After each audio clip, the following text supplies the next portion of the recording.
Our guest today needs no real introduction because, as my colleague Jason Koop said in an interview with him, he's literally everywhere. So, Dr. Seiler, where are you at today? Well, physically, I am on the southern coast of Norway. I'm in my home office. It's still Corona time here, and we are under some significant restrictions. So I'm working from home in on the very southern coast of Norway, and so I can look out towards England, look out towards Denmark, and wish that I could get in an airplane and fly around the world. But like very many, I am not doing that right now. That's very true. Same thing here in DC.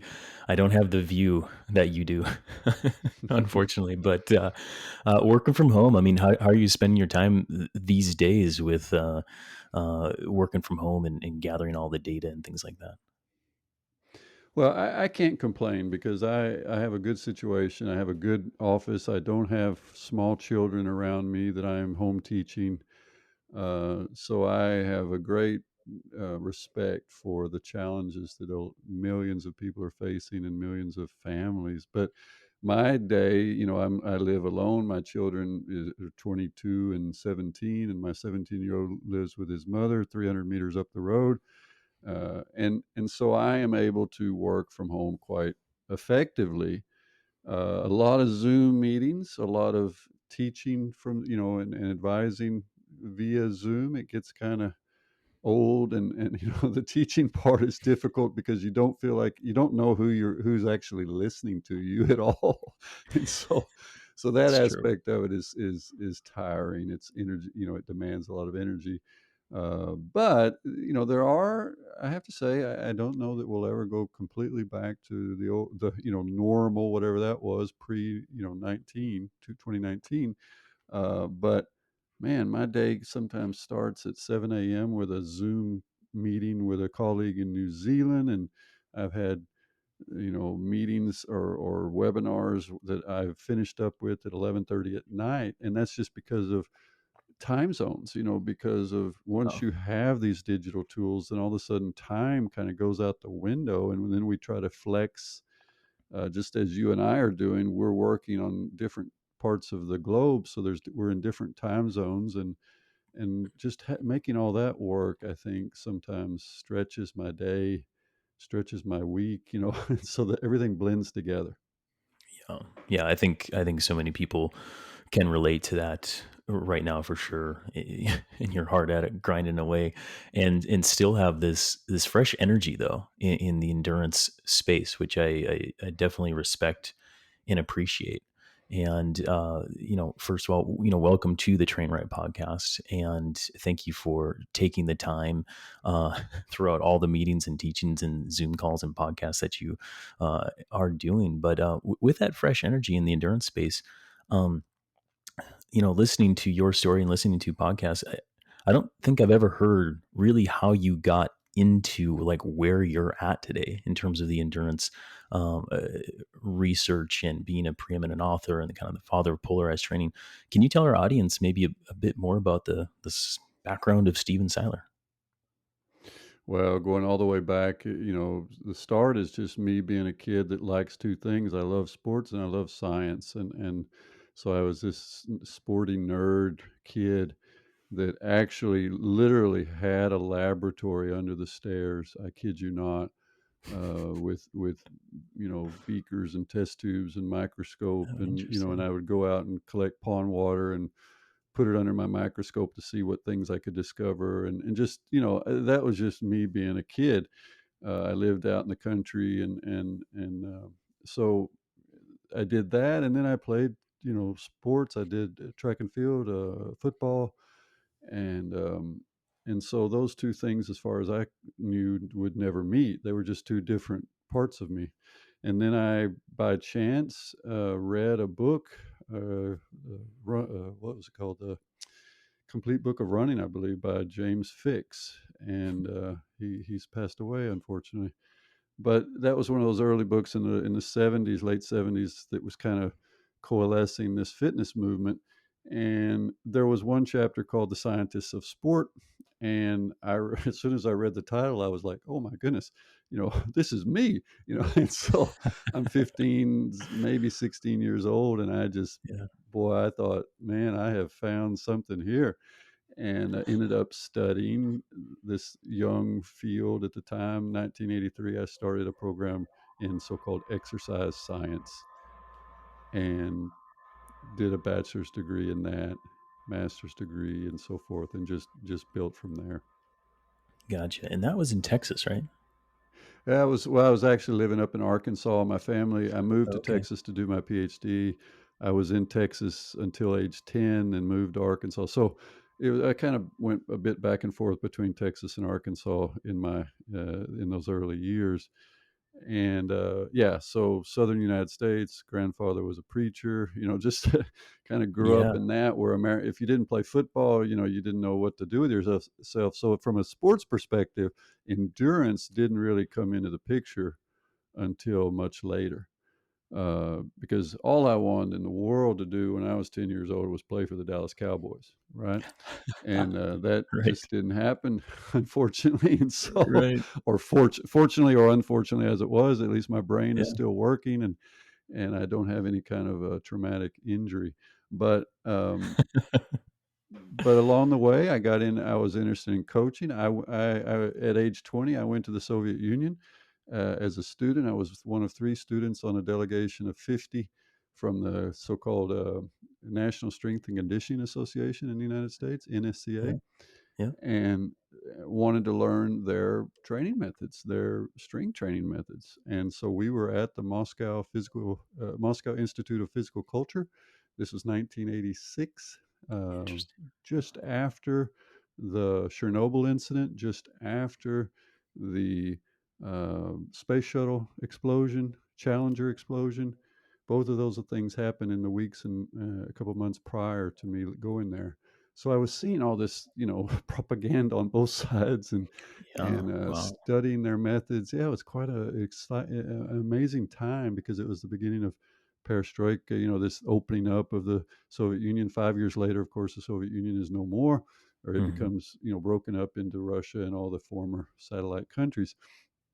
And so, um, that was the background. Is I wanted to, my dream was to work at the Olympic Training Center in Colorado Springs and work with power and strength and so forth. And in the summer, I was working in a fitness center as a strength coach, and I was literally working with some young kids out in the grass at 7 a.m. They were, had a little strength program that I was leading, and I slipped on wet grass during a repeat long jump kind of exercise, and I tore the patellar tendon off the Oof. bone in my What? right leg, at least partial tear, and so I had to have orthopedic surgery.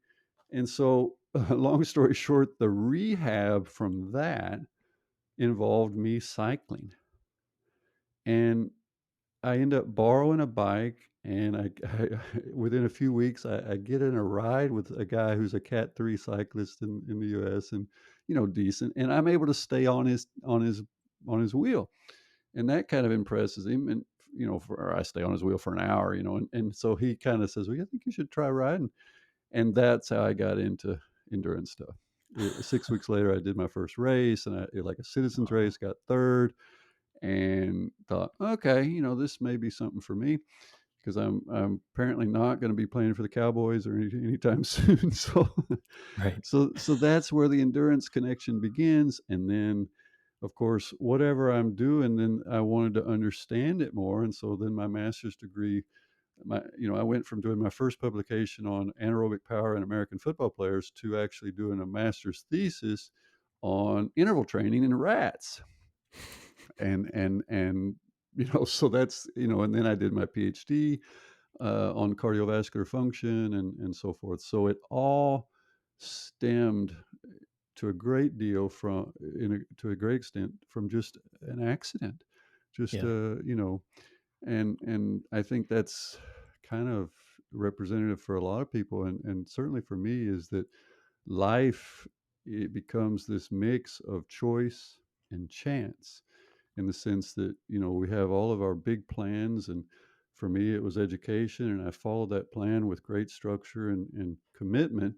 But then the various chance things that resulted in my specific interests and me happened to move to Norway and so forth, those weren't planned, so Mhm, life ends up mhm. being this combination of all of our plans and then a lot of accidents or serendipity along the way. That's it. Yeah. I mean, I guess I was hoping or thinking that you're found yourself in a phys lab one day and you're doing some muscle fiber typing and you decided based on your composition of fiber types you should start riding a bike. But um, Oh, no, it was not that scientific at all. But in a sense, it was just based on the fact that I had some a good experience with it. I right. didn't, That's it. right? So there was still a bit of fiber typing in a sense, but it was just in a very functional way, is that for whatever reason, my body functions reasonably well in this activity, so let's see where I can take it. Yeah. But Well, then that's I did interesting. all kinds of things wrong in the training process, I can assure you. I mean, pretty much anything you can do wrong, and although I had 0 data from that time, this was 80, I'm riding a bike in 87, 88, 89, 90 in that time frame, and then I went over to rowing, but there was I didn't have a heart rate monitor, or to the extent I did, it was just something I looked at occasionally. So I have no data, but I am almost certain that I just went out every day and thrashed it, you know? So that's I'm pretty confident that that was my strategy. Um, because I had no coach, no one taught me about easy days and hard days, or certainly there was no 80/20 or polarized training or anything like that up in my head. I just wanted to get better. And to the extent, when we had group rides, it just became chase racing. We were, and Yeah. the guys that were established, they were going to try to kick my butt, and I was going to try to hang on. So I am Yeah. quite sure I did not train very optimally. And I was not good in longer races. I was quite good for about an hour. And Yeah. then if it was longer, if it was 2, 3, those, a few 4-hour races I was involved in, or these long tour rides that were really races, I would just slowly crumble because I didn't have the base. Well, it's interesting we segment into that because that's exactly why I brought you on the show today. Because there still are a lot of people that train like that. They think going hard all the time is the way to do it. They jump in the group ride and it's basically a race, and they're falling apart after 90 minutes or 2 hours maybe, and they Mm. don't have that ability to endure. To go along, and so. Um, yeah, we're going to talk all about that and help some of these people maybe simmer down a bit on that group ride. Right. Yeah. But as we transition into the episode, I do want to say that I was going back and forth with Dr. Seiler on Twitter trying to shape this up, and what he asked me was, "Hey, are we gonna speak to a different audience, or are we gonna is am I gonna get asked different questions, or is he gonna answer the same questions even better than before?" And I said, "Yes, of course, all of those." So I hope this episode lives up to it. I hope you have some fun, Dr. Seiler, and I hope everybody, all of our listeners, learn something from it. So should we get going? Sure, I'm ready. All right. Okay. So in taking ev- everything that you've done, Dr. Seiler, and trying to wrap it up and bring some of this home, one idea or concept is that you've been talking about a lot lately is athletes development and kind of the long-term time courses that it takes to build an athlete. And in our last episode, we talked about periodization as a way of organizing training methods and how we as coaches and athletes try to organize those training modalities or the game plan to peak or perform at specific times when we want to for peak performance. Can you just kind of summarize and talk about the importance of planning when it comes to having a training program versus just going hard all the time and showing up to the group rides and trying to grind it out?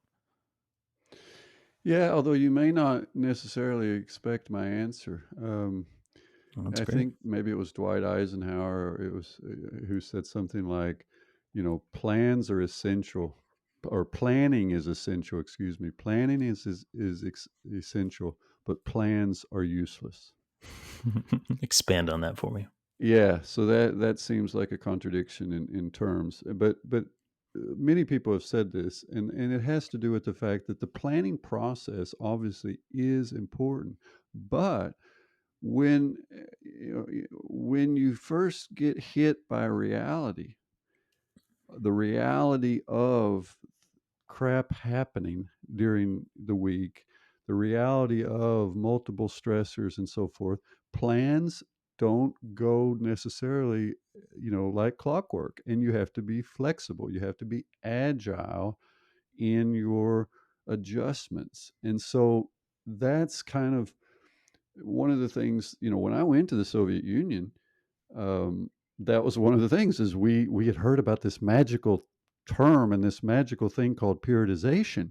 It had this kind of something they were much better at than we were, in our understanding. And there was literally a guy, a former weightlifter who'd broken his back in training. He was now, to take an education. He literally snuck to me pamphlets, or these booklets that were the basic periodization models for weightlifting for the Soviet Union. And obviously he was giving me something he wasn't supposed to, because he was sneaking them to me. Right. And they were for different levels of performance. And it kind of typified a feeling that there was something magical in the plan, that if you executed the plan, then their plans were better than our plans. And history has now told us that, well, there was probably other things they were better at, but uh, but it Yep. may not have been so much these plans. And in fact, those plans didn't really come from much science at all. They came from management theory, more than they came from physiology. And so periodization models have been built on some assumptions of linearity. If you're going to build a garage on your house, or you're going to renovate your kitchen, or build out a playroom at the back of the house, then you will have a periodization plan, and it will be very linear, and it will be very sequence dependent, Hmm. meaning that clearly you've got to pour the foundation first. Clearly, you're not going to do that third, right? So there is a logical order, and if you get things out of order on one of these building projects, well, then it's a total fiasco. But if you do the order correctly, then you get a nice garage with everything in place. The electricity works, and the lights, and there's a roof that doesn't leak, and so forth. And the basic construct of that was transferred over to sports, to training, a linear model, right? Hmm. Hmm. Meaning that if you do this first, and then this, and then this, and then this, you reach a peak at the right time. Well, good grief. We know the reality is just not that simple, because biology is not linear, and biological signaling is complex.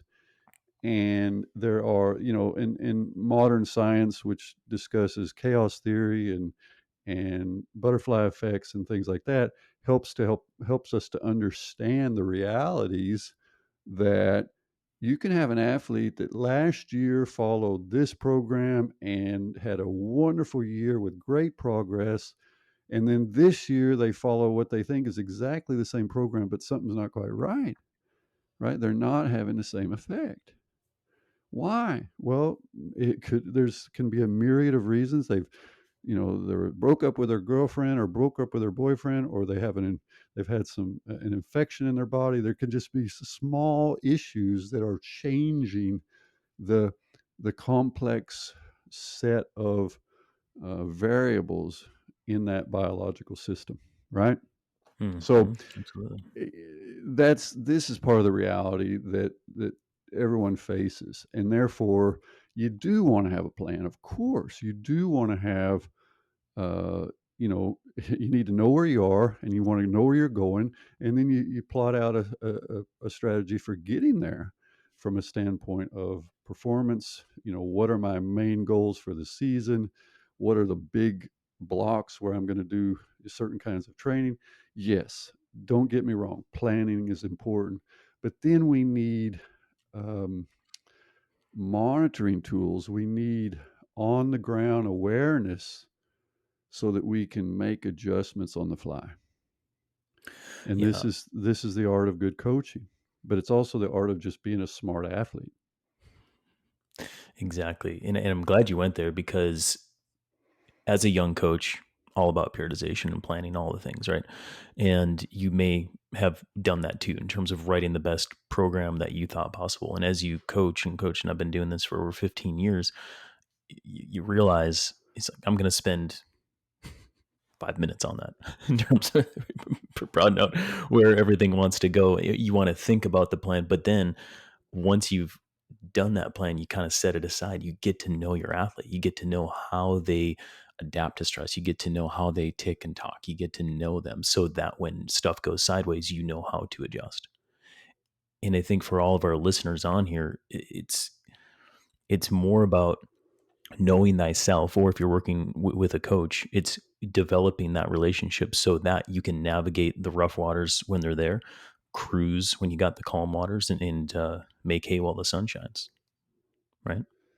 Yeah, and I talk about a framework, or and we'll get into this a little bit, but people Yeah. ask me, well, why does the 80-20 model or the polarized training model work, and da da da. And I I was just making a slide, and I found a picture of some guardrails, Hmm. on a Hmm. winding road.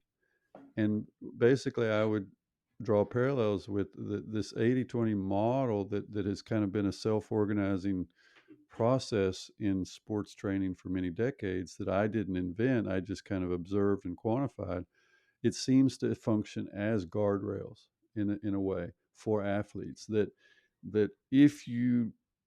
cr- if you achieve this basic intensity distribution, it solves a lot of problems from a standpoint of getting the balance right between stress and recovery and so forth. And so, just like the guardrails on the windy road, you still got to drive that road, but it tends to protect you from yourself Hmm. I and like from that. the Yeah. realities you're in. Because what are the realities on a winding downhill road? Well, there's inertia. The car wants to go straight and not around the curve, and Yeah. so mistakes can be made. There's ego in the sense that, "Hey, Yeah. this is kind of fun. I'm driving fast. I think I can handle this." Well, that's dangerous, because ego gets us in trouble also as athletes, right? Yeah. There's competition. Somebody drives past me, and I wanna keep up with him. Somebody rides past me on a bike, and I want to keep up with them. So the guardrail analogy on that windy road is, I think, very relevant in the sense that it protects us from ourselves and from our worst impulses. And those impulses tend to be to double down on intensity, to push on the accelerator, to take not not think big picture in the moment, but think epic workout instead of remembering that this is one drive in a life. Let's not make it a death experience because you want to get home to your kids. So it's the same as the workout. This is one workout of hundreds you're going to do this year. Yeah. So put it in that perspective, right? Yeah. Yeah, no, absolutely, absolutely. So planning is crucial. Knowing how to navigate, even just as important. So to talk, we'll come back to kind of big picture, and we'll come back to long term thinking because a lot of this, to build a durable athlete, as you've said in various forms. I mean, it takes a while, but in order to get there conceptually, I want to talk about uh, how we define some of this. And in particular, I want to talk about quantifying and qualifying endurance training in the kind of the forms of load, stress, and strain. And in this way, I mean, you painted a beautiful picture. I think it was Endurance Coaching Summit this past year, virtual, when you talked about how engineers think about load, stress, and strain. How does that correlate with how we do it in the endurance realm of things? Well, yeah, that whole process is. I gotta say, I gotta back up, and I've been listening to a few episodes of this kind of nice podcast where former President Barack Obama and Bruce Springsteen have been Oh my chatting it gosh. up, I haven't listened to and is it worth listening to? I think so, yeah. I mean, Okay, but alright, I'll check it I out. love Bruce Springsteen, Yeah, yeah. And I also have great respect for Barack Obama.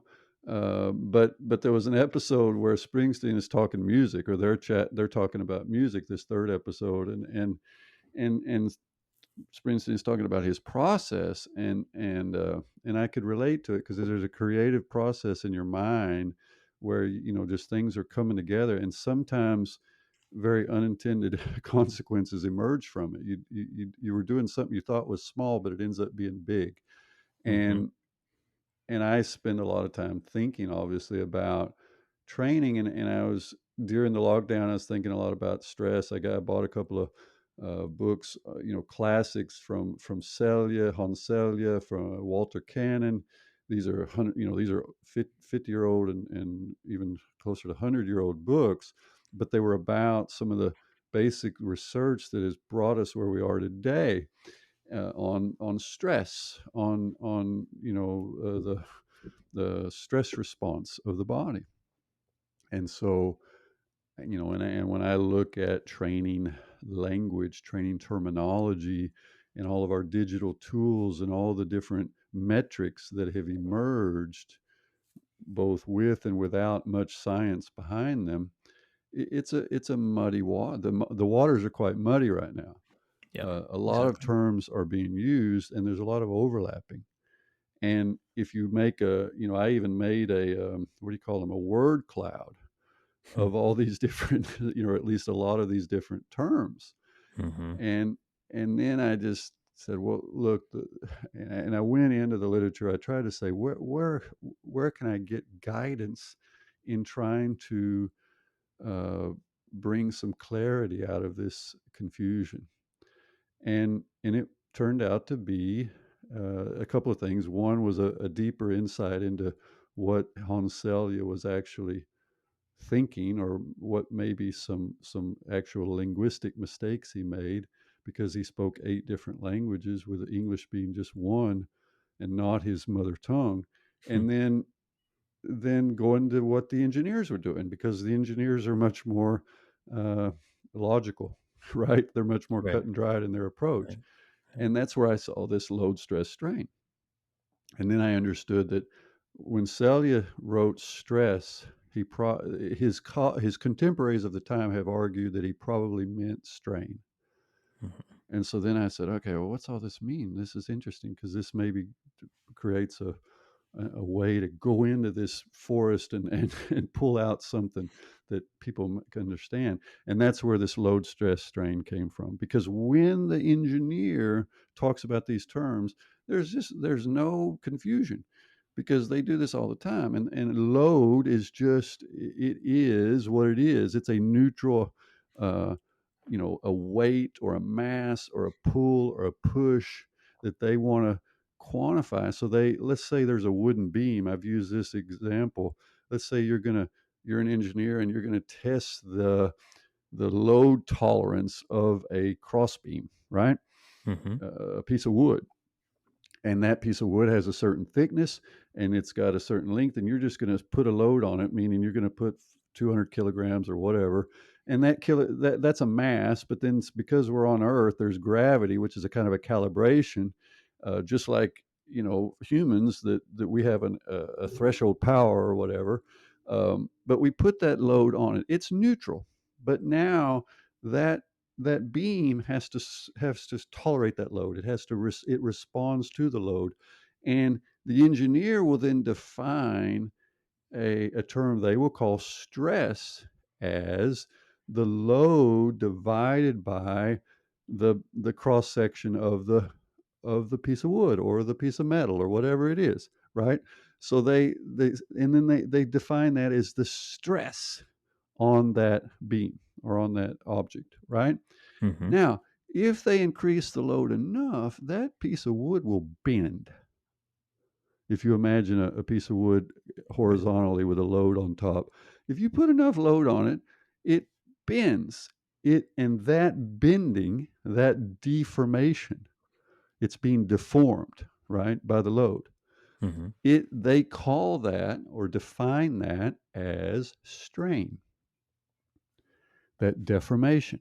Now, that deformation can be temporary, where you just take that load away and the beam just bounces right back to Mm. its original shape, right? Mhm. Or it may slowly come back, or in worst case, it may never never retain its original shape. It's permanently deformed. And in the very worst case, it snaps. It Ju breaks. just like some various athletes, right? There you go. See, you're starting to see there's some connections here. Yep. And so that then for me, it just said it made sense. So just before, in the weeks prior to the Manchester, or I mean, to the talk with Training Peaks, this is where I was at. And so I said, look, this is what I want to talk about: load, stress, strain. Um, be, in part, and I know, Dirk, for you, and I've met the people from Training Peaks, but I would argue that training stress score is not that at all. It's a load score, Mhm. and it doesn't take into account the actual stress of, and things changing during the workout. And so I just tried to exemplify this through this model so that we can quantify load. And load is what we apply. It's duration times intensity. It can be calibrated up against our capacity, just like you calibrate against the thickness of the piece of wood or metal.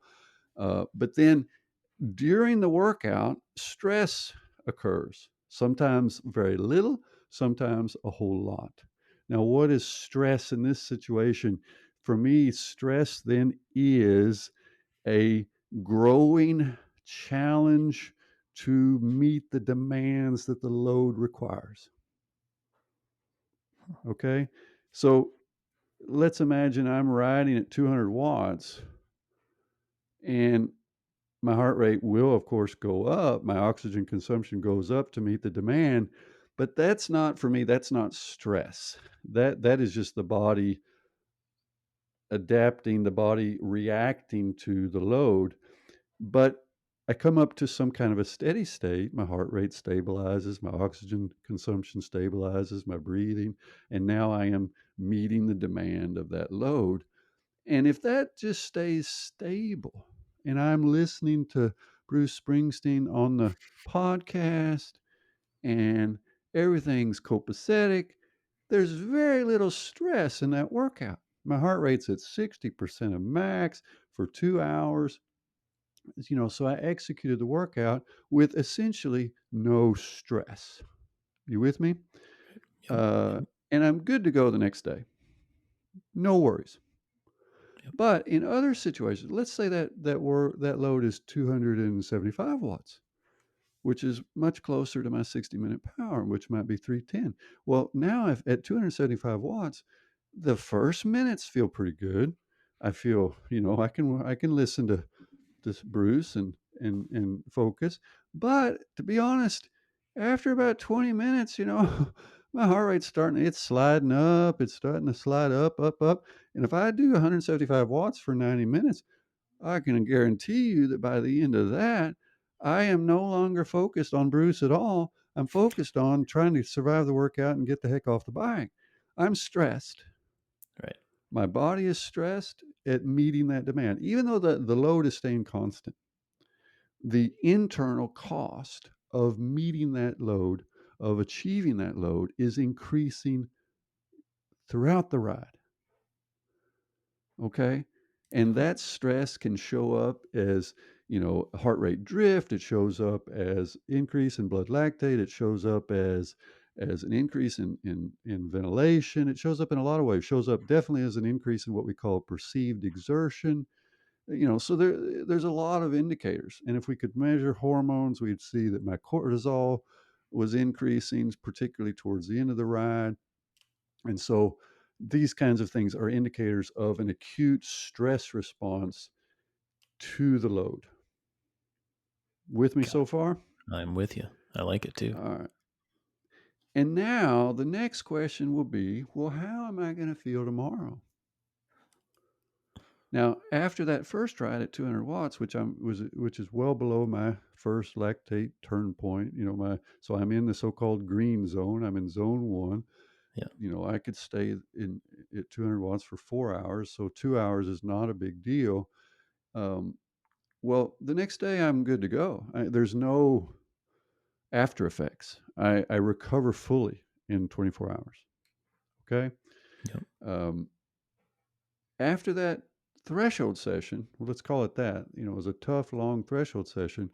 After that session, I may not, there may be some lingering effects as I go into the next day, 24 hours later.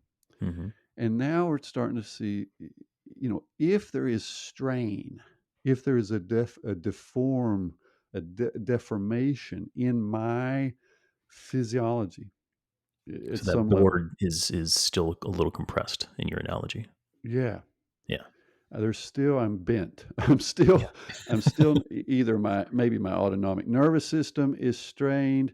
It could be that the muscles are strained that they're still depleted, or that there was muscle damage if it was running. It can be at different places, different points in my system.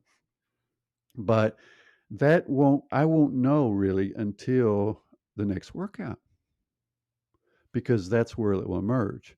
It can emerge in the form of my legs feels like crap, I'm sore, I'm having a hard time generating the power. It can show up as my heart rate response is too high for the power compared to what's normal. It can also show up as my heart rate response is too low. Now you think, well, good grief, Steve, make up your mind, right? Heart rate too high, heart rate too low. What are you talking about? That doesn't help me much at all. But that's the reality of it, because it depends on where the strain is. Let's say if I have muscular damage, if I haven't recovered at a muscular level, let's say I did a tough weightlifting, strength training session Yeah. also, then now I've got some muscle damage, which is changing the muscle recruitment. I can have higher heart rate at that same load. But if I've been doing a tough block of training, I've had a big volume block, or I've done several hard sessions in a row, it can also be an autonomic issue where literally the brakes are going on to my so-called autonomic nervous system, or my sympathetic nervous system. And Mhm. and you'll hear athletes talk about it. They'll say, "Yeah, I'm in shape, but I can't get my heart rate up." I don't know if you've seen this in your athletes, but it's very common that Yeah. they I try they will not to see say, it too often. Let's put it that way. of course, right, because it's not something you want to be. You don't.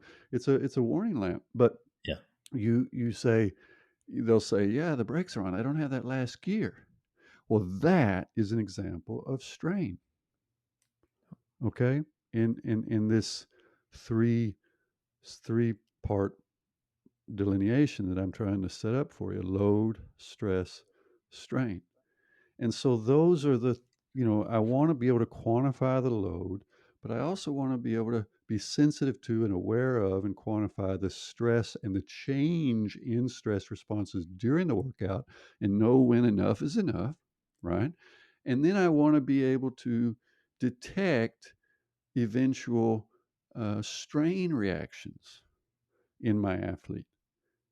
And also, because that can be a warning lamp to say, okay, we pushed a little too hard, we need to back down, or you need an extra day of recovery, and so forth, right? So though Right. that's if we understand that conceptualization, and then we have a set of tools that are calibrated appropriately and that we use with the right consistency, then we have a structure for uh, exactly what we were talking about before regarding the periodization, which is being agile.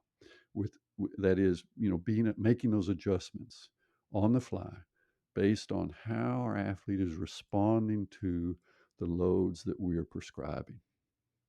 Got it. Got it. And if we lump all of this training into one concept of stress, we basically miss the point on several things, and probably have some mismanagement of how we do the next workout or how we do the next block or something like this, right? I think so, yeah. And We metrics are dangerous. They're fun, and believe me, I I agree. love numbers, so don't get me wrong. Yeah. But they also have some. They do bring out the worst in us because we tend to train to metrics. We tend to get lost in our logbook, uh, and this is just human nature. And so, Actually, and yeah, I go think ahead. that's really important because people can you clarify metrics? Because I 100% agree with you, and I want you to clarify what a metric is versus, say, what you look at to monitor performance or training. Can you speak to metrics for a second? Well, an example of metrics with no harm intended, but an example of a very popular metric is the TSS, Yeah. the training stress score, which is in Training Peaks. And Training Peaks is a very popular, very, a wonderful tool that connects coaches and athletes, right?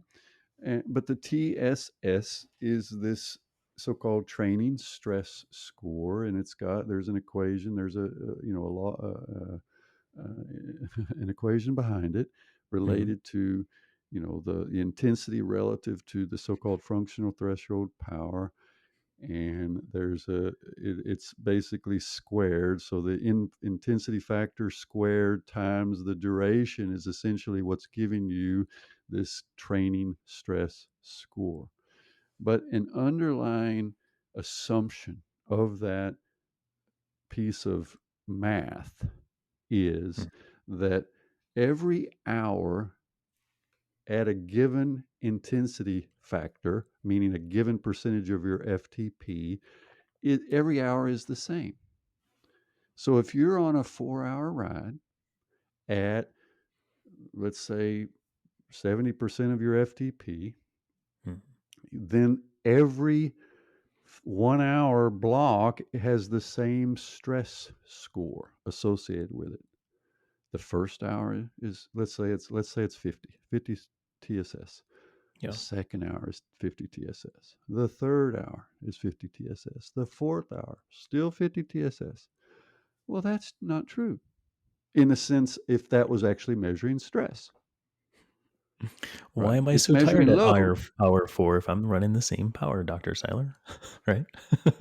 Right. Right. And so Yeah. but now if we call it load, then I'm with you. Yeah. Yeah. It is the same Yeah. load. If you were in a steady state where it was just a 4-hour ride at a given power output, right? Yeah, Yeah. it's the same load, but it's not the same stress because as that ride proceeds, glycogen depletion is ensuing. They may be becoming dehydrated. There's a lot of processes. There's no true steady state in physiology. And Right. so the cost of doing that, of achieving that load is increasing. The body is becoming stressed by the endeavor. And it's not just intensity dependent, it's duration dependent. And so this is one of the unfortunate issues is that there's too much focus on the intensity as being the only or the most important purveyor of stress or cause of stress. So higher intensity, higher stress score. Yeah, but you can have a low intensity ride that goes long enough and it can stress the hell out of you if you're not Mhm. used to riding long. Okay? Yes. So these kinds of things are not baked into that stress score, and it's poorly named, to be very honest with you, if we use that language of the engineer, the load, stress, strain. If we follow that logic, then the stress score is a load score, and we Yep. need a stress score or a stress conceptualization. I need my athlete to be sensitive to, yeah, that's the load you rode for 3 hours at an average of 200 watts, which is uh, 70% of your so-called of your threshold power. Okay, but how do you feel? How did you feel at the end? Well, to be honest with you, I was feeling really tired, and I was really empty in my legs, and my heart rate was 20 beats higher than it was at the start. And I just, if I had said to you a 12 perceived exertion at the start, I was at about 15 at the end. Well, that tells me that that was a pretty tough workout for that kid. Mhm. That kid's stress. There was a pretty big stress here. So I definitely wouldn't have wanted him to go another hour. That's one thing. That would have been way too much for his current state of durability. And two, I'm going to be a bit careful because even though this was, in theory, a low intensity workout, I may have a kid that this interval session he was supposed to do tomorrow, he may not be fully recovered for that. He may not be as ready as I thought he would be because I overextended him a bit. Yeah. Okay.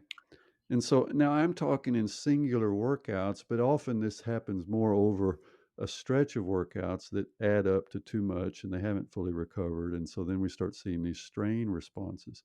But Right. do you see my logic here? I do. And where I want to go next, if you want to, so that's a metric.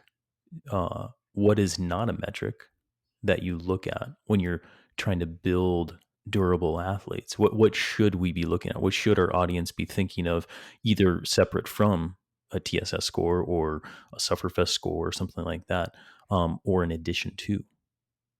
It's a great question, and if the TSS, if you have an understanding of it and a calibration of it, I'm not saying throw it out the window. I'm just saying Mhm.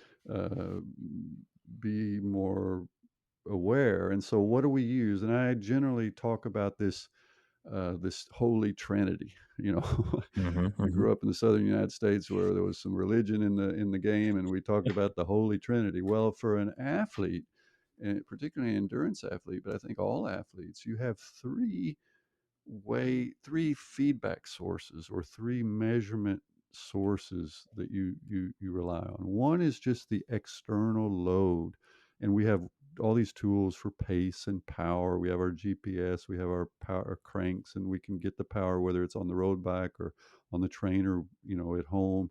So power is or pace are definitely worth knowing. And then we have physiology.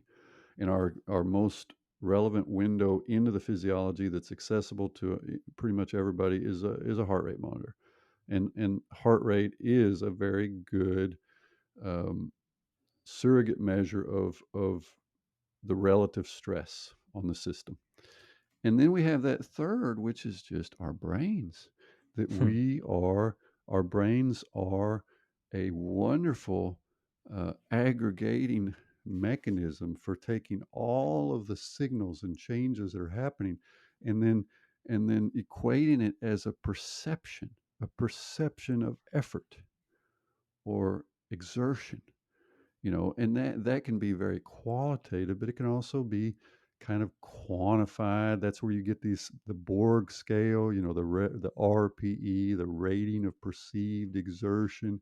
So some coaches use that and say, hey, where were you today at the end of the workout? Well, I was at about 18. Okay, that's high, right? So there's those three ways. You've got your, I want to know your power or pace. And then I want to know some physiology, and then I want to know some perception. And if I have those three, they form a checks and balances system, like a well-functioning government, right? Yep. Where you've Yep. got the judicial branch and the executive branch and the legislative branch, as I recall. I think they are, uh, and That's in it. a well-functioning system, they support and create checks on each other because they each have their weaknesses. Same thing when it comes to training. Perception, it can be, it varies from person to person. It can be off. The power doesn't tell the whole story. The physiology may not tell the whole story. For example, the low heart rate versus high heart rate. Well, if I can link that to perception, then that helps me to internally calibrate and make better decisions as a coach or as an athlete if I'm self-coached. Yes. Yeah, exactly. And I think that one of the things that I've talked about and kind of preach about to my athletes too is self-awareness, knowing thyself in that perceived effort. That is something that I'm asking all the time. I want athletes to put into their training logs or training peaks or something like that. And that's a very overlooked, quantifiable and qualifiable Um, I don't know if you consider it a metric or not. Is it a number? But it's very overlooked and very important, in my opinion. Yeah, absolutely. I often joke about the only athlete I coach day to day is my own daughter, who's doing distance running, Yeah, I was on the phone with her last night, and let's say it this way: my goal, and I think every coach's goal is should be to gradually help their athlete become more and more self-sufficient and self-aware, yeah, agreed. and less um, a passive recipient of information and more of an active participant in a process.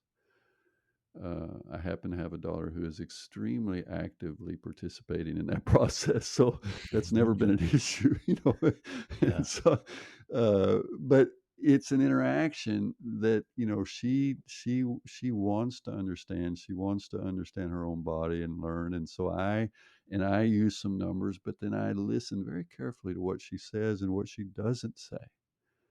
Because yeah. That's and right. knowing your athlete allows you to also read between the lines, I think. And so the nonverbal communication, the verbal communication, the qualitative feedback is absolutely important. But then it depends on a trust relationship between athlete and coach that both are calibrated and willing to use honest metrics, honest feedback. Yeah, And you might yeah. think, well, of course, that would always be true. But no, it's actually not always true uh, in situations if the athlete feels like that if they show weakness, then they maybe lose their position on the team or whatever. So there's lots of this going on. Well, there's so much, and it goes back to what you're talking about before. Is just human physiology is not linear in the slightest, and it is whether it's the pressure to perform to make the team or get the paycheck or to impress coach or the egotistical. I need to be fast all the time, and I need to win, and I need to all my friends think that I'm awesome. Therefore, I need to do this thing or post a big number. Like there's a lot of things that go into that are barriers to not knowing yourself, right? Oh, absolutely. And this feeds into everything's connected with everything, but this feeds into the Right. Yeah. durability issue, and that we tend to train what we can measure easiest. Right. And so a lot of our fitness metrics, let's in cycling particularly, because cycling is very metrics friendly, Yes. uh, because we can measure power and all these things pretty consistently and accurately. So cycling, what do we have? We have your 5 minute power if it's training peaks, or your 20-minute power, and your 15-second power, and your 30-second power, and your 1 minute power. Um, and all of this is automatically re- d- extracted from your ride data. So every workout, my darn training peaks, because I don't have WKO, I don't pay for all that, but it will tell me I have a new threshold power all the time, because it's dumb. It's extracting information from rides without having any real conceptualization. Well, this was not actually a 20-minute best effort. This was just 20 minutes during a 3-hour race. Yeah. Um, you know what I'm saying. So Yeah. Yeah. all this, but we tend to be intensity focused Yes. because the metrics are relatively short-term metrics. They are these 15-second and 30-second and 1 minute and 5-minute powers, and so we're constantly trying to improve those. Right? Yep. It's fun. I get it. Um, but the reality is that if you're training properly and if you've been training a while, those efforts, those metrics stabilize. Yes. They don't, they go up and down and from day to day a bit, but they don't. You cannot expect, if you've been riding reasonably well for 5 years, doing the training, you can't expect that your 5 or your 6 minute power, or whatever, is just going to keep going up. It flattens out. And in fact, it's one of the first metrics that flattens out in this long-term development process. Yep. Okay. But you keep beating that horse to death because you want it to get higher.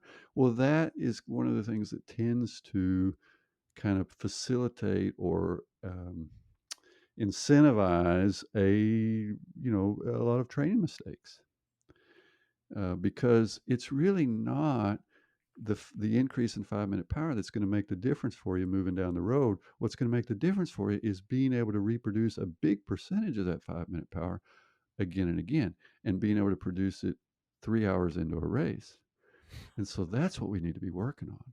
That's, we need to be extending, you know, I always tell people, I said, look, every workout, you're asking the question, today, what is the main goal? Intensify or extend? It's really that simple. So by intensify, you mean go harder, produce more power, or run faster. Yeah, produce more power in a given time unit. Again, time. And then when you say Like extend, meaning increase the duration. Now we get the DUR in durability, yeah, duration ability. What is your ability to extend and repeat those periods of effort longer and longer over a longer time frame? Okay. And got it. so the training essentially becomes this management of these two processes of increasing and ultimately maintaining our ability to produce these high power outputs, these high intensity periods, and then gradually extending our ability to repeat them, or maintain a certain power longer. And when you put those two together, you develop the complete endurance athlete, the athlete that has this durability and this repeatability in their functional capacity. And this is triathlon, this is road racing, this is many of our endurance sports. Now, are there endurance sports where it essentially comes down to just the high intensity component? Yeah, there are. You have track cycling, you have rowing races. I used to row 2,000 meters at 6-7 minutes of hell. Um, so it is always essentially going up to over your VO2 max and doing it once and going and throwing up after. But but this is but a lot of endurance athletes, it's about extending, right? It's Yeah, not just the intensity part. And yeah. I would say that even those rowers, if you actually look at the way they train, you would have a hard time distinguishing them from marathoners. You would find that they are very good at the duration part too, because they train holistically. They train the volume, they train the durability, they put the total package together. So some of these world class rowers have been able to do also excellent things on a bike or on skis and so forth. So it turns out that whether you're a 6 minute or 6 hour athlete, a lot of the training characteristics, if you're at the highest levels, they're very similar. So what is the Dr. Steven Seiler definition of durability? Since we're talking about it. Well, I've argued or just said that, look, for me, durability is primarily something related to your ability to extend and do long duration uh, work that is at or below the first lactate turn point without that big stress response. So the way I would measure durability in an athlete would be to say, all right, what's your first lactate turn point? And so you say, well, it's 240 watts. Okay. So I was like, all right, well, let's ride at 220 today. I want you to ride at 220 watts under that LT1, but I want you to we're going to just stay there and go, you know. And then I'd ask you, well, how long is your typical endurance ride, your low intensity ride? You say 2 hours. Okay. So here we go. 1 hour in, heart rate pretty flat. Mhm. 90 minutes in, maybe heart rate starts to drift up. Now, power is the same, but heart rate's starting to drift up. And by the time we get to the third hour, your heart rate has really drifted. It's gone to 20 beats above normal, above what would be, what it was 20 minutes into this ride. You with me? Yep. Yeah. Why is So that happening? I'm quantifying a cardiovascular drift and I'm using that to say something about your current durability, because I'm defining durability as your ability to maintain a constant internal versus external workload relationship. So it's costing that athlete more in the third hour than the first. Yeah, a lot more. Yeah. And so what I want to do over time is decrease that increased cost, that tax that's happening right now, because that's going to that's going to influence the next step, which is the high intensity repeatability. Because if it's costing you more and more just to do the low intensity part, then it's going to be sure as heck tough for you to stack on top of that those hill repeats that are coming in the race. hmm You with me? Yeah. Then you're going to be really in trouble, because you're not going to recover from those fast enough, and you're going to get your ass dropped on the second or third lap of an 8-lap race, right? And so this is hmm how these things go. And so I want to build my athletes' durability. That's just their base, their basic endurance. You know, I I've gotten better, but a World Cup or a World Tour level rider, I've got data from there. They can sit at a sub threshold pace for 6 hours, and they have no drift, hmm no cardiac drift. I They're can't do durable. anything for 6 hours without cardiac drift. I can't sit at my I don't think I can sit for 6 hours in front of this screen without my heart rate going up. Well, So hopefully so we don't you do that. know no, but you get my point, is that Yeah. Yes. that's one of the things that defines these elite performers, is they have exceptional durability. Because they have to, if you're going to succeed at that level. So there's a filtering process, and then even among the best, there's better than the rest. There's the Yep. Vanderpools and the von Aerts and the Sagans and so forth, that have over the decades these singularities. They're the ones that win the classics, the monuments. Why are the monuments? Because they're longer. hmm They're that extra hour, even 75, 90 minutes longer than usual stage races, usual races, 4.5. They're 6 hours long, 6.5. And that separates the best from the rest. Yep. Before the race ever starts, the Paris-Roubaix or Tour of Flanders, there's only going to be 20, 25 riders that are really in the hunt, because they're the ones that have a track record of actually being able to, you know, call upon and mobilize big powers after 6 hours of riding. And so that's durability. And then, of course, then you have that high intensity repeatability on top of that. So that's the way I kind of look at this, is durability is low intensity endurance, and then the high intensity repeatability stacks on top of that. Yeah. So it's not that you can do 4 to 6 hours. It's how much it costs you. And it's not that you can say do 500 watts. It's what that costs you and how many times you can do it.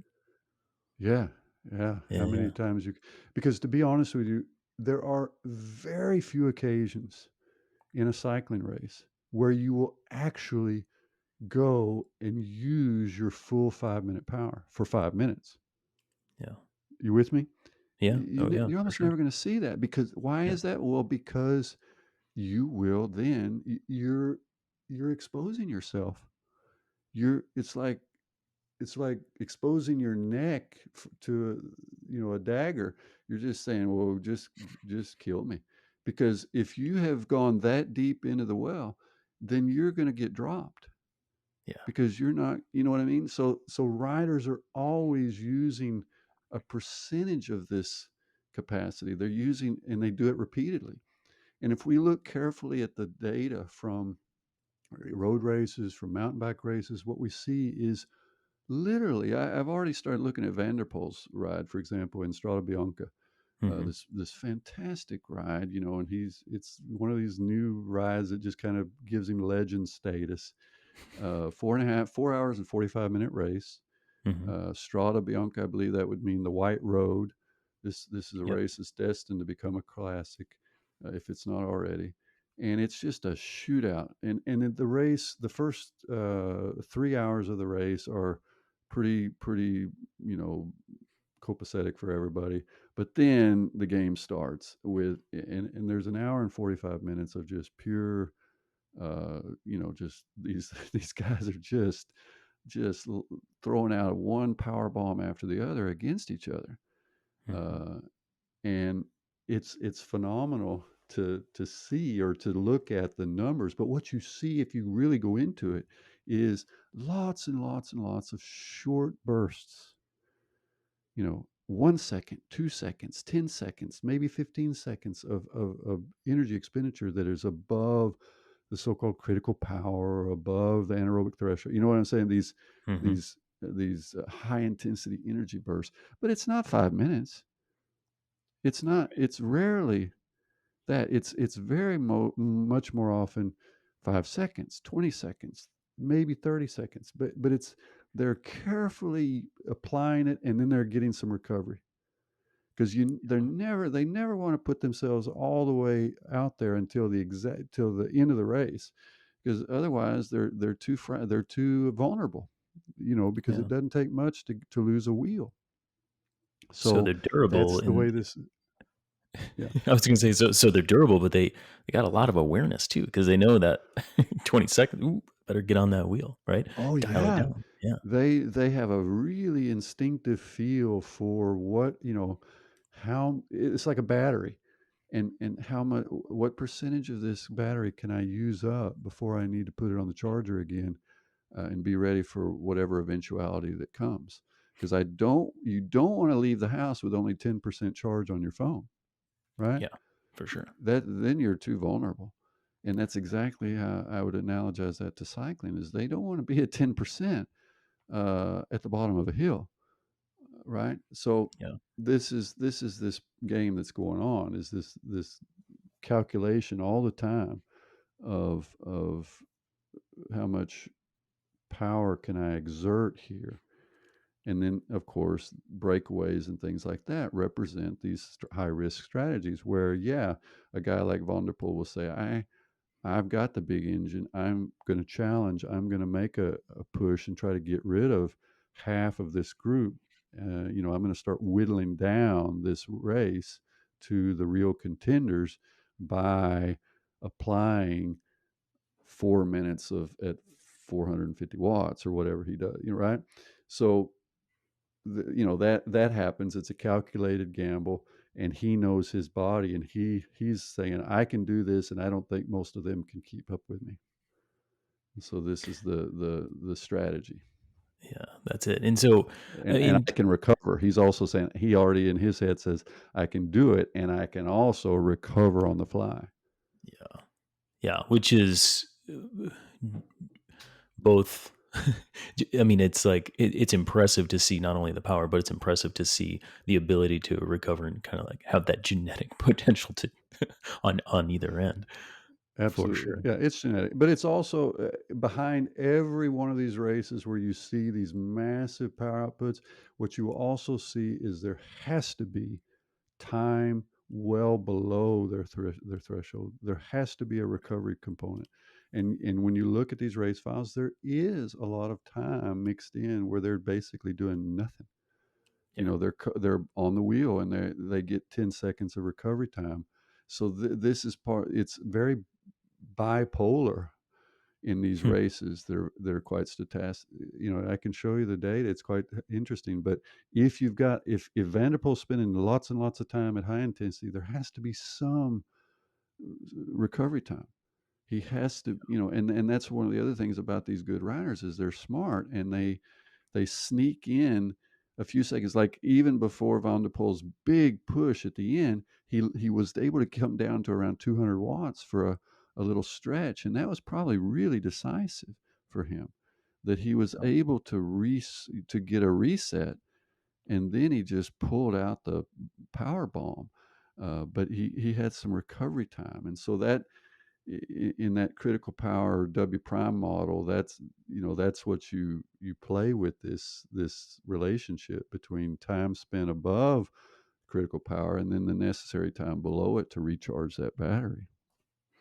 So this, I think you said it before on another podcast, but this biological durability that's based in a low intensity durability and a high intensity repeatability, right? Like you're training an organism to uh, produce power and recover and become more resilient to that. But being able to do that, say in a race, or being able to do that in a workout, I mean, there's pacing that's critical to it. And there's also like this psychological component that's going on to be able to do that, say in the race with Vanderpool.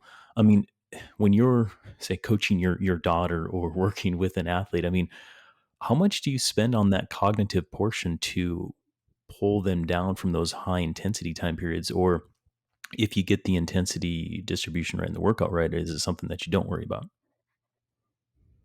Yeah, it's a good. I think it's a little bit of both. If I use my daughter as an example, Hmm. so she'll sometimes say, "Well, if I if I do these really tough workouts, and it's quite easy for me to go easy on the easy days." In the Hmm. sense that she's so tired that she needs to go easy. So there is a certain degree of self-organizational property here, Hmm. I would argue. But then she also does have to be quite aware, and she, like most athletes, I've often described her as she's ready to dig. She carries a big shovel, and it's not a problem for her to work hard. So I have to be the brakes, and slowly she's overtaking this and absorbing this understanding of her own body, and she is more, um, what should I say, less combative in the sense that she thinks every workout is a race. She's much more big picture. She's understanding the realities of the training process. It's chess, it's seeing moves Yeah. ahead. It's understanding that hey, in the course of this season, I'm going to train probably anywhere from 300 to 600 times, depending on athlete and how they organize their training and stuff. So hundreds of times. Even I, a 55-year-old age group Zwifter, I'll end up training maybe over 300 times this year. So Hmm. that's a lot of stimuli. And it also tells me that pretty much I can be pretty darn confident that there's not going to be any one epic workout that is going to define my fitness Right. in the forest of 300 stimuli. So I have to have a big picture understanding, a helicopter view of what am I trying to achieve and what is my body capable of at my age and with my current training background, and where are the places that I can, relatively speaking, at my age, get better, right? I have to have an Hmm. honest assessment of that. Yep. And if I'm honest with myself, I know that, yeah, I think I'm about good for 400 watts for 6 minutes. And that's not going to get better. I may have a brilliant day and do 403, but on a bad day, it's 387. But that's where I'm at. And it's only going to go down with time because I'm going to get older. So I'm not going to get too crazy about training super, lots of intervals. I'm going to maintain that, yeah. But now I'm going to look on the other end and say, you know what? I tell you what I've seen is that the I'm getting better at being able to produce a darn decent power 2 hours into a race now that I was not 2 years ago. Yeah, that extensive power that you talk about. Yeah, and so and how am I achieving that? Well, this year I said to myself, well, one thing I'm going to do is I'm going to try to have an increased number of my total sessions where I hit 3 hours.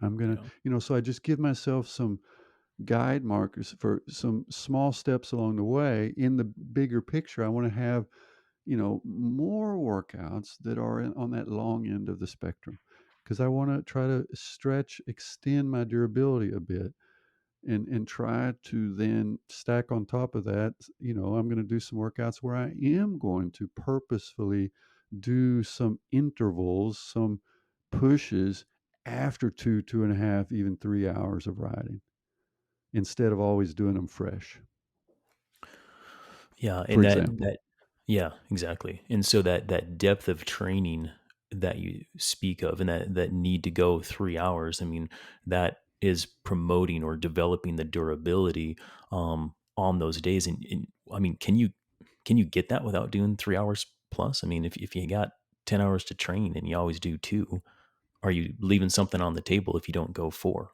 on a day? Yeah, it's a great question. I don't have data, and this is one of the kind of interesting questions that we discuss right now in training Hmm.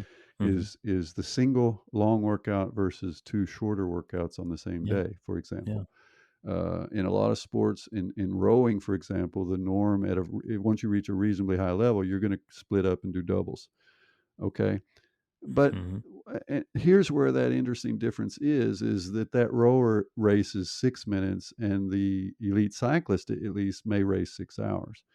And Right. so the argument for the rower doing 3 hour rows is less compelling than it is for the cyclist needing to do some very long rides, Yeah. right? To build endurance that they will sit that long on the bike in races. So that is a more compelling argument for that you do need at least some of your workouts to be quite extensive, both physiologically in terms of signaling for adaptation, but I think also psychologically. You need to get in that headspace of what does it feel like to be 5 hours into a fondo, Mhm. or a triathlon, or whatever it might be, and how am I going to? What is my conversation between mind and body? What should I anticipate? What are the questions my body's going to ask my brain, and what are my answers going to be? Because that conversation will happen, and so it's helpful, I think, to have had the conversation, or at least had a dry run of it, and be ready with some answers that are not negative, that you don't put yourself into a negative spiral. So Yeah. that's hobby psychology, but to be honest, the physiology and the psychology do kind of mix together. Yeah. Yeah, they coalesce for sure, and there's specificity built into that, right? So if you're competing for 6 minutes or 6 hours, I mean, logically, it just makes sense. Oh yeah, we should have a longer training session. Absolutely. But when you're talking about at the level that we are, I think from the metabolic and biological signaling, um, I mean, personally, in my practice, yeah, I want that athlete to definitely go longer if they can and organize it in that way, especially if their events are 3, 4, 6 hours in duration, for sure. Yeah, and I often think of terms of stair steps. Is that a staircase has uh, rise and run. Hmm. Each step has a certain run. That's how long the step is or how deep it is, and then it has a rise. And you can use both of the rise and the run in training in the way you prescribe. Athletes tend to be too focused on the rise, the intensity, but you can both even in the interval training prescription, even in the high intensity training prescription, we can get better at manipulating both of these variables in an appropriate way so that we titrate load more carefully. If I can exemplify this in an endurance in an interval session, you Hmm. might let's say my daughter, she's now going to go into a prep cycle for a 10K in April. She's been doing a lot of middle distance ish training. She's training with a club in Oslo where they do a lot of 20 times 400 meters and 10 times 1,000 meters, a lot of short intervals, relatively short intervals, because she's more of a 10K half marathon type. um, so now I've said, okay, dear daughter, we're going to go back to our formula. We're going to go back to some of these longer interval sessions, but we're going to ease into it. So the first session she'll do on Saturday will be essentially 3 times 8 minutes, so 24 minutes of work, 8 minute duration intervals. So those are obviously a lot longer than 400-meter repeats or 1,000-meter repeats. And we're starting to move towards that sustained effort, that sustained race pace of a 10,000 meter. 34 minutes or so. Yeah. And so, and then, so what's step two? Is it to go a bit faster? No, we're going to go 4 times 8 instead of 3 times 8 at the same speed. More time in zone. Yeah. And then at peak, she'll probably hit 5 times 8, Yep. and then she'll race. And if we compare her intensity to last year, then it's a bit higher, but it's not a huge amount higher, right? So Hmm. small steps in intensity times 40 minutes, that's a big change. That's a big change in Right. capacity. Right. So we use the accumulation of work time as a very important variable in the training, prescription, and execution. And mentally also, doing those longer intervals, she feels more tuned in to race pace for the actual 10K. Yeah. And it's less deceptive, because you can deceive yourself with really short intervals and get through the really short interval workout, but you don't realize that you're using a lot of this, anaerobic capacity to get your way through it, but it's not really sustainable. Yeah. So that's why we, in a race prep, both mentally and physiologically, we like to use some of these longer intervals just to kind of, they are the truth tellers in terms of where is this athlete in term you know in terms of pace maintenance. Can they hold that pace for 34 35 minutes? Yeah, and the pacing's a super crucial thing. And one thing I've appreciated in your work over time is your passion and encouragement for a 60-minute effort for cyclists. I know we were just talking about a running pacing, but when we're spending time at a specific power duration or pace duration to find those thresholds or to explore a race simulation type thing to be able to then race better. I think it is, from the pacing and psychological standpoint, super important. So whether you're building up in through intervals or you're actually just going for it in that like 60-minute approach of finding your threshold or your edge, I think that there's a lot to be gained there from a psychological standpoint as it pertains to the physical. Yeah, I think absolutely. And also, you can almost show physiologically that you can see athletes that have big gaps between their 20-minute power and their 60-minute power, and then you see athletes that have much smaller gaps. Yeah. And like, for example, myself, I've seen that gap for me has gotten smaller just because I've gotten a bit better at extending, right? And Right. so that adaptation is more accessible to us longer as athletes, I would argue. And I've even talked about this as, as an athlete gets older, what do we tend to see? They migrate to longer events. Why? Well, it's in tune with how we age and what our relative deficits become, and we lose top end power faster than we lose that extensive power. And so this is one of the reasons why you can see quite good marathoners pushing 40, but you're not going to see a 40-year-old doing super stuff at 3,000, 5,000 meters. So that's a bit of this issue, and I just think that, good grief, cycling is fundamentally. I mean, the hour of power is so fundamental Yeah. to the Couldn't agree cycling more. history, the cycling psychology, that I think it should be a badge of honor to have some um, understanding at the most fundamental level of what that feels like, the hour of power. And it's such a good, it's a very good benchmark. Yeah, I couldn't agree more. And if people are intimidated by that, I'd say, first of all, just go out and try it, see where you're at.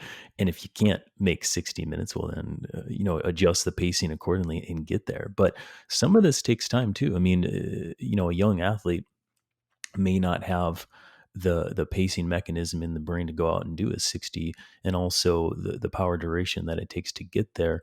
Um, so, Dr. Sadler, when we're talking about developing an athlete's ability to do a 60-minute sustained effort, or something that is applicable to their race performance, I mean, it takes years to get there. So, can you speak to how you would go about developing an athlete to get there and how long it would take?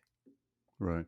Well, actually, this is where we come back to this idea of polarized training or 80-20, whichever terminology you like. And that is basically that the majority of the training volume of the athlete is going to be at an intensity below that first lactate turn point. It's going to be talking pace or green zone level.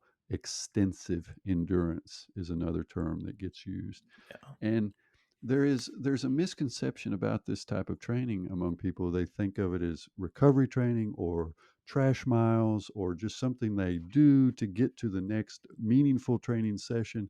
And this is really poorly understood, because it turns out lots of research shows, lots of observation of the best demonstrates that these low intensity, longer sessions have a great adaptive signaling effect. They are very important and a very important part of the adaptive process.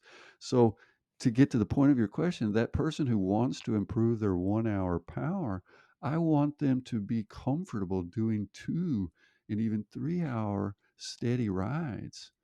And that is going to form a great platform for now starting to interject intensity and prepare them for the 1 hour of power. Okay. And so we think but they will often approach it backwards. They'll approach it from an intensity standpoint, saying, well, I've got to get a bigger 5 minute power and then my 60-minute power will get better. Well, no, we need to build the pyramid from the bottom, and that is extensive. We need to get you comfortable with 2 hours, get you comfortable with even 3 hours. That's going to help make 1 hour feel more reasonable. And then we're going to first extend and then intensify. So if I give an ordering effect to this, we have to have more faith in the value of just getting up, increasing the volume of training, doing long rides, finding an extra session, time for an extra session if you can. But at the least, trying to extend your longer rides and don't let them all become these 70-minute threshold sessions, right? That Yeah. we extend them. So that would be some of the most important thing I can say. And then building on that, then we'll do some interval training, some of this intensification work. And when we put those together, what'll come out of it is a good and improved 60-minute power. And I almost want to say I guarantee it, but I'm not a used car salesman. But it does work. Yeah. You And gotta so many times I've gotten so many, literally hundreds of emails over the years where people say, "Good grief, this worked." I did a lot of extensive work. I did some intervals, and then my threshold power just got better. And they don't understand it because they weren't doing those threshold sessions all the time. yeah, you gotta pour the concrete before you build the roof, right?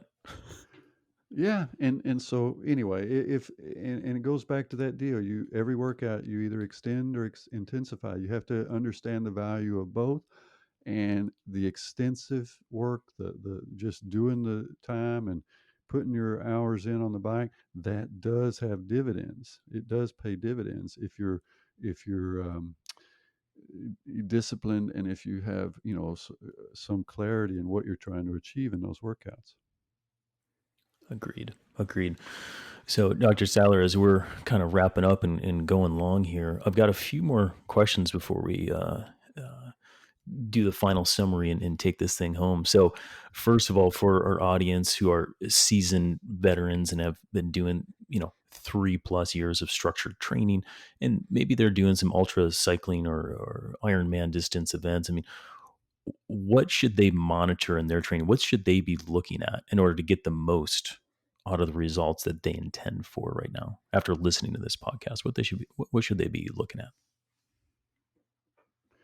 Well, if they've been training, what should we call it? I want to say properly, but if they've been training, using a reasonable model of, good training intensity distribution, and they've been doing several years of this, then we have to assume that most of their short, high intensity metrics have stabilized.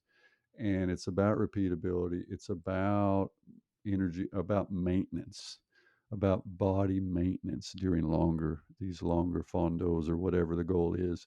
You're trying to maintain your physiology as long as you can. And then you start integrating not only the training, but also you have to start training your gut um, for food intake. What are how am I going to get in enough carbohydrate during the ride? How am I going to maintain a disciplined drinking schedule?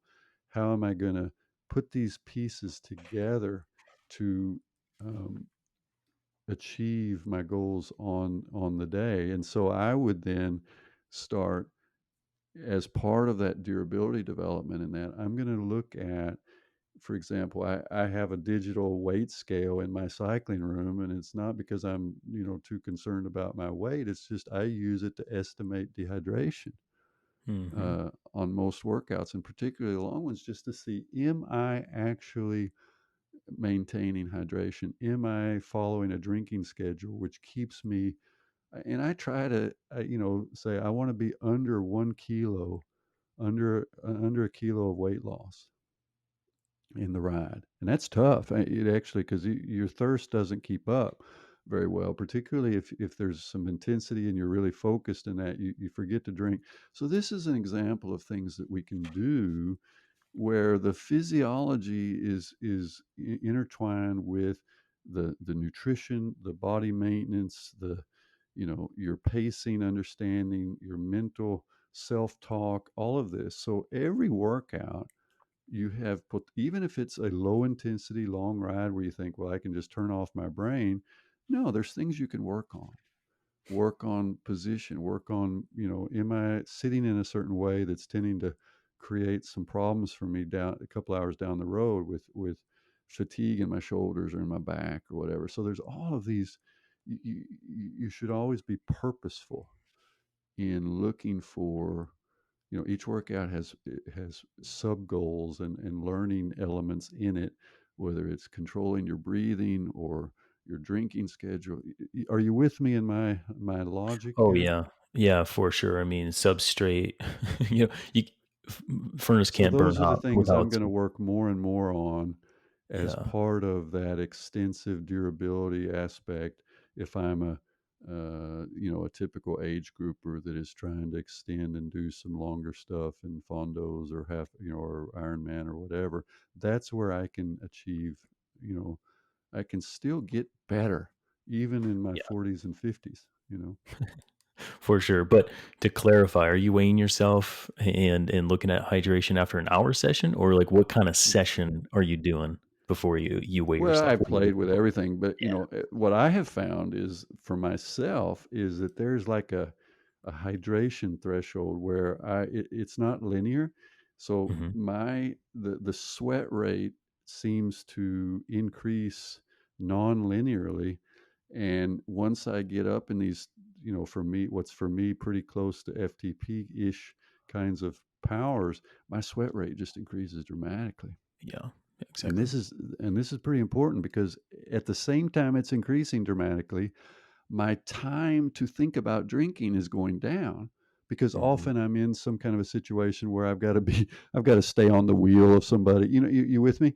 And Yeah, so for sure. this is a dangerous combination of a nonlinear increase in sweat rate, and combined with a testy situation where I just don't have time to chill out and drink. And that's when the dehydration really, really amplifies. Yeah. But no, in an hour workout, number one, I got to be honest, I don't do too many hour workouts. I try to that's one of my things is I've gotten to the point where I try to do, in cycling, I feel like I need to get, it's almost 90 minutes is my minimum nowadays. Mhm. Mhm. Hour workouts happen, but I tend to go a little bit longer now. But then, for particularly if I'm in 2 hours plus, I'm going to weigh myself just to Yep. see how I did, and Yeah. see if I'm doing a reasonable job of body maintenance. Yeah, and clearly, I mean, we could have a whole other 90-minute podcast on nutrition hydration with Dr. Seiler, but we'll put a pin in it there. But I did want to clarify and make sure that there was proper intensity and volume correlating with a need to weigh yourself after situation. But that's actually a really good answer to that question. So for our younger crowd, Dr. Seiler, and we actually have quite a few juniors listening to this podcast as well, even here in DC, a little group that I work with as well. But for those getting into cycling or really eager to go out and race and make the national team and this kind of thing, what what would you say is most applicable to them that they should be focused on when it comes to building durability at their age? Well, I guess if they understand that term and are thinking about those things, then that's already a great step in the right direction. I agree with that. I'll give you an example. I was testing. We tested a couple of twins. They kind of just serendipitously came into cycling at a little bit older. They were teenagers, and they're just phenoms. They went into mountain bike. They had no coaching, but they made the Norwegian national team in the mountain bike. Their VO2 max is 82, 83 mLs per kg, which is just that's Wow. world class. Yeah, that's The huge. How world old? class. They are currently 19, I guess now. Yeah, yeah, So okay. so they were been brought in onto this developmental team. But the thing about these kids is they've got no durability because they've never trained it. They've done Right. mountain biking, they've done these short races, they've got this big engine that just seems to be mostly hereditary. They just responded to just doing almost nothing. But now they want to be road cyclists. Hmm. And that big engine, it turns out not to be that useful if you can't handle 4 hours of riding, right? Or five, so they are now having to learn to get the durability. And Yeah, what I would say to young athletes is be aware that the cycling game, everybody's got a big VO2 max. I mean, everybody's got a pretty damn big 6-minute power. So that's going to come. You're going to have that, but you're going to distinguish yourself. You're going to differentiate yourself and climb the ladder with the as your durability improves. You're going to get noticed based on your time trialing. That's often the entryway into various teams is they've got, because it's kind of the truth teller about basic capacity, and then it's going to be a matter of extending. So durability, even as an 18-year-old or a 16-year-old, is something they should be comfortable with working on, and that's just spending time on the bike and not being obsessed with the intensity stuff, and not being obsessed with beating the half wheeling game that tends to happen. So what I have seen is the young kids that have that calmness in them and that intensity discipline in them at an early age, they're the ones you say, watch out for this kid. They're smart, smart like a fox, and they know how they're going to get better and better. So that's what I would be looking for, and that's what I would be trying to instill in my kids. yeah. Hear that, kids? Straight from the man himself. Aim for that longer distance, and I think that applies to And those. I am arguing this from the standpoint of having done all of this wrong at the same age, so Exactly. don't get me wrong. Yeah, yeah. I was gonna say. I mean, it applies to the people just getting into the sport at whatever age. Just like you were describing at the beginning of the podcast. It's just like you thought, hey, it hurts really hard. I don't want to hurt harder. I should try to hurt myself harder and do these hard group rides and try to keep up. I mean, there's a long game that gets missed for sure at any age. Oh yeah, the long. And I'll give you a last example. The in Sure. Norway, of course, we like our cross country skiing, and Yeah. the cross country skiing world championships were just held, And in cross country skiing, the shortest races are so-called the sprint, which is really like a middle distance event, but it's a knockout sprint with multiple, like you have to win 4 races to win the overall Yep. sprint. And we have a particular guy that already at age 18, 19, he was just world class in the sprint. Fantastic technician on the skis, great, the had high peak speed and that, and so he was already gold medal material, Olympic gold medal 19, but he was not considered a complete cross country skier because he couldn't win the longer stuff. Hmm. And in skiing, they want to be complete. They want to be considered a complete skier. And now he's 24, and it's this year for the first time that he was he was winning the 50-kilometer race as well. And so it's taken 5 years of additional training to build that durability, to build that high intensity repeatability that is also necessary in cross country skiing, because there's lots of hills and climbs and so it's often the same kind of thing as cycling.